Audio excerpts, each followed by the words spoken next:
The warm Lagos night air brushed against Femi's face as he stood beside the parking area, watching Aisha's car disappear into the endless stream of city lights. For a long moment, he remained where he was. Not because he wanted her to return, not because he wished things had been different, but because some goodbyes deserved silence. Some endings deserved respect. The taillights slowly faded into the distance until they finally disappeared around the corner. And with them went years of unanswered questions, sleepless nights, and painful memories. Femi closed his eyes for a moment. For years he had imagined this conversation.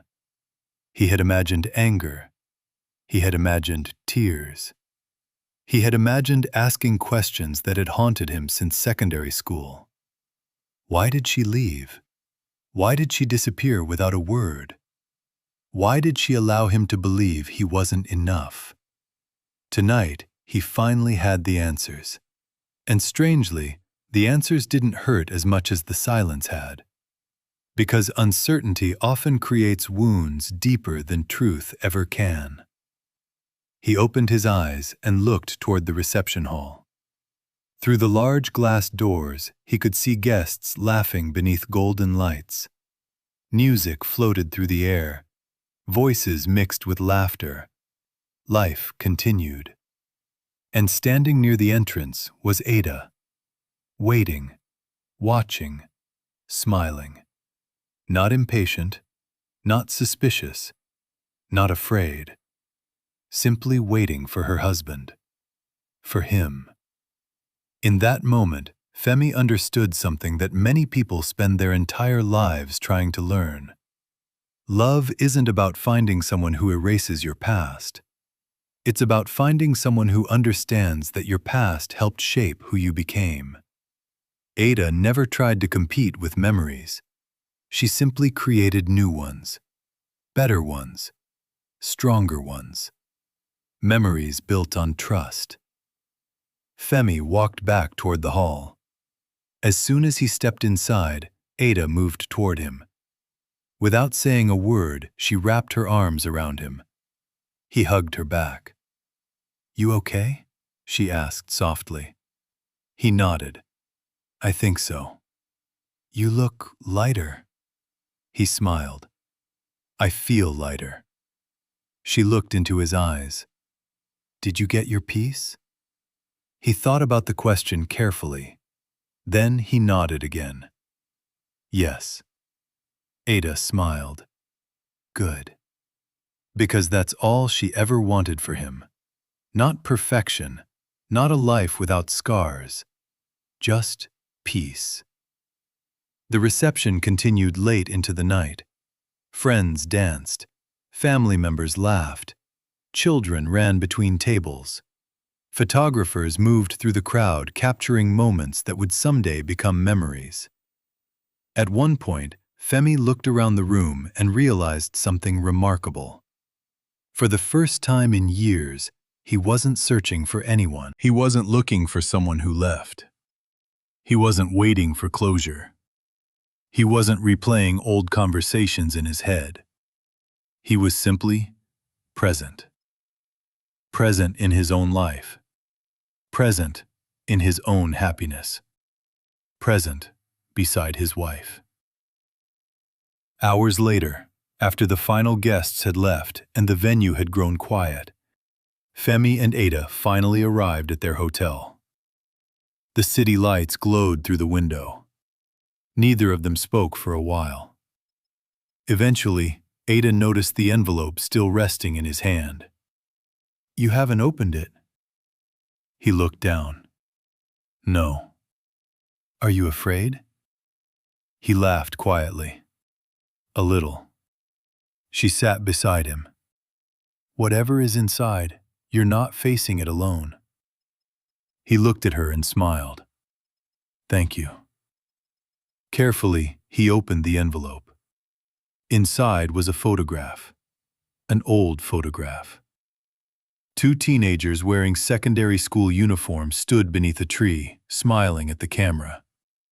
Him and Aisha. He stared at it silently. Behind the photograph was a handwritten letter. His hands trembled slightly as he unfolded it. The handwriting was instantly familiar. Dear Femi, if you're reading this, then it means I finally found the courage to come. For years I wanted to explain everything. For years I wanted to apologize. But shame is a strange thing.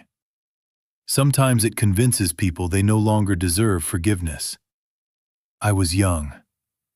I was afraid. And I thought disappearing would hurt less than telling you the truth.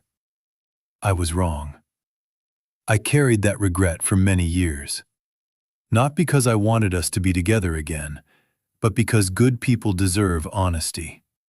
You deserved honesty. Thank you for loving me when we were young and foolish and still learning what love meant. Thank you for every walk home after school. Thank you for every dream we shared beneath the old mango tree. Thank you for teaching me kindness.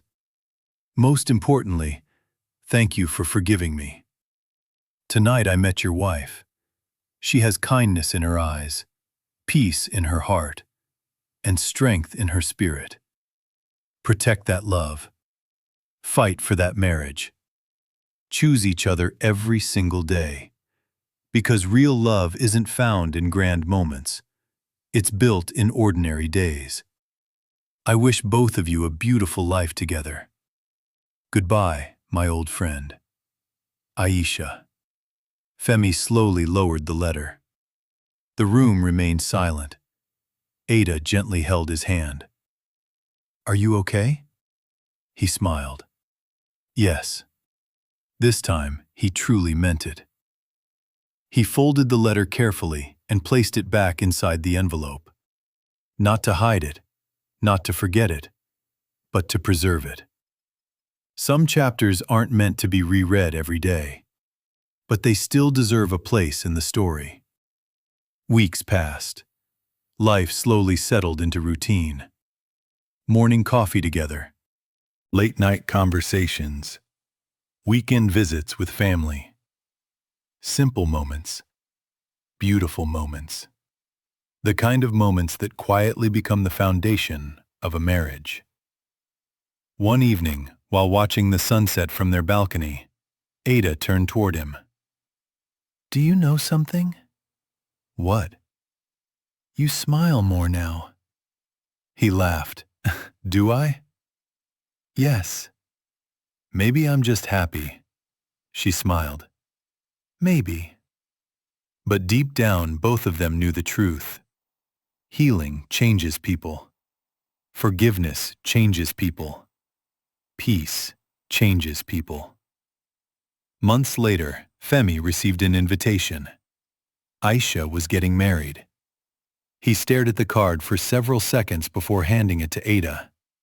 She read it and smiled. Looks like someone found her happy ending too. He nodded. I hope so. Will we go? He looked out toward the city skyline. Then he smiled. Yes. Because life moves forward. And sometimes the greatest victory isn't getting what you once wanted. It's learning to celebrate happiness even when it arrives in someone else's life. Years later, when their children asked how they met, Femi would tell them the story of love. Not just romantic love, but friendship, forgiveness, grace, and second chances. Because every heart carries chapters it rarely speaks about. But those chapters do not define the ending. The ending belongs to the choices we make today. As the Lagos skyline glowed beneath the evening sky, Femi wrapped his arm around Ada and smiled. Yesterday had finally released its grip. Tomorrow was waiting.